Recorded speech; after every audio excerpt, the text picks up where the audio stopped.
Forces fourth down. Oh, boy, he fielded it right on the goal line. Good blocking there, nearly sprung him. As it is, it'll go as a 19-yard return. And the offense will take over with a new set of downs. The Jags and Leonard Fournette making their way onto the field. And we checked the rushing numbers so far here into Week 6, and the returns have been really good. Now, you're starting to hit that stride middle of the season toward the end. They're certainly hoping they can keep up this production. They are, because one of the adages in the NFL is that defense travels and defense endures even in bad weather, right? You know what else does? A good running game. And people want that, especially as you head down the stretch.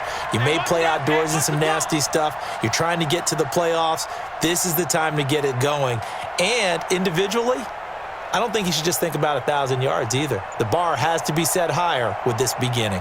On first down, Frost flushed out right. This is Jeff Swaim, the tight end. And he takes us beyond the 35 before going out of bounds. Jacksonville first down on a pickup of 17. As a general rule, offensive linemen like to know where their quarterback's going to be when he's setting up to throw the football. But sometimes they just have to get on the run, get on the move. He was able to do that on that play and picks up a first down with a nice throw. So from the 36 now, 1st and 10. Now Leonard Fournette. The tackle was by the Boston College product, Harold Landry. And the big boys up front in the trenches. What do you think of the O-line, Charles? I love them because this is a group that's so cohesive. They know what the man next to them is going to do at all times, and they operate as a terrific unit. Here's 2nd and 9, just a yard on that last run. Let's pick it up. It's our time, guys. Our time. Let's get off the field. Let's get off the field. From the gun, Frost. Nowhere to escape, and he goes down. The sack by Harold Landry, the former Boston College Eagle. 2 sacks last week, another one right here. He's been unblockable lately, and I think that goes all the way back to not just his offseason, but the film study he's been doing during the week, because I think he's found matchups that he likes, and he's capitalizing. And a few times he's even defeated double teams. He doesn't care at this point. 60 outlaw.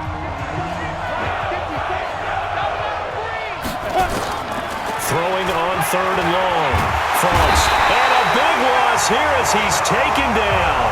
Rashad Evans, the linebacker, recording the sack there.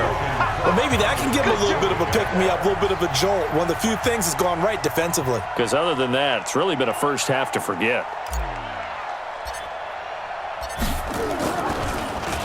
They only punted twice in the win last week as he gets this one away. That'll be a 48-yard punt, 1 yard on the return. And it'll be Titan football.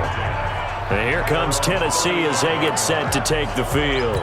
So far, they've had 3 drives, 3 punts. Not good. Not good indeed, because you've got to have something to show for being out on the field. Now, sometimes, if you have a game where neither side has scored, 3 punts isn't a bad thing. But when you're trying to set the pace, get up on top in a game, you've got to show better offense and find a way to put some points on the board.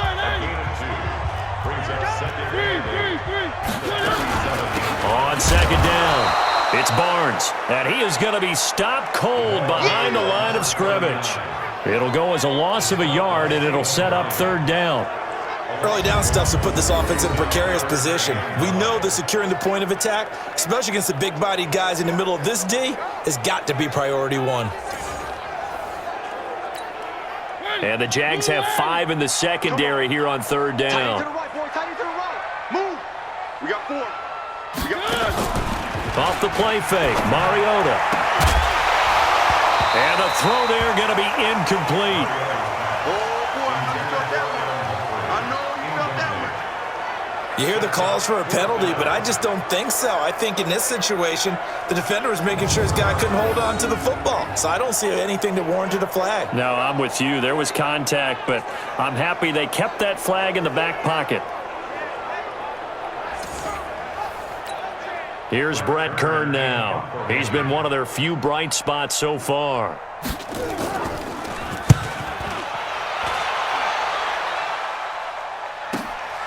And it's taken in at the 9. So a change of possession here on the punt. And out will come the offense as they take over. Leonard Fournette making his way back out there. So far, been so good this season. Well on his way, as you see, to a 1,000-yard campaign. Is he almost having the type of year to where you say, let's let him get his and we'll control everything else? That's one way to go about it. Personally, I go about it differently. I'm taking on the bully. I've got to, because he gives his team an identity and confidence. And if we slow him down, now guess what? Everyone starts looking at each other like, who's going to make a play? Because he's made all the plays so far. So I have to go get him first. Build my defenses towards shutting him down. Good luck. I mean, not many teams have been able to do it. We'll see. And not much there. Maybe a yard up to the 24. Time for a look at our starters here on defense. Against the pass, just numbers that they haven't liked. Number 30 in the league right now. And when you're getting ready to face the #1 overall offense in the NFL, it does not matter where you rank defensively because you got your hands full. You don't know what you're going to face, but you know that that's a strong unit that you're getting ready for. Hey, keep it up. Keep it up. Off the play fake. Frost. And the Titan defense steps up here, and down he goes. Harold Landry able to record his 5th sack of the season.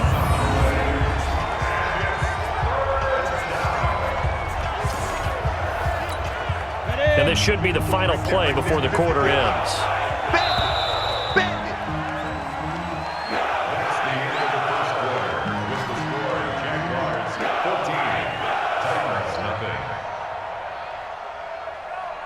14-0 the score. This is the NFL on EA Sports.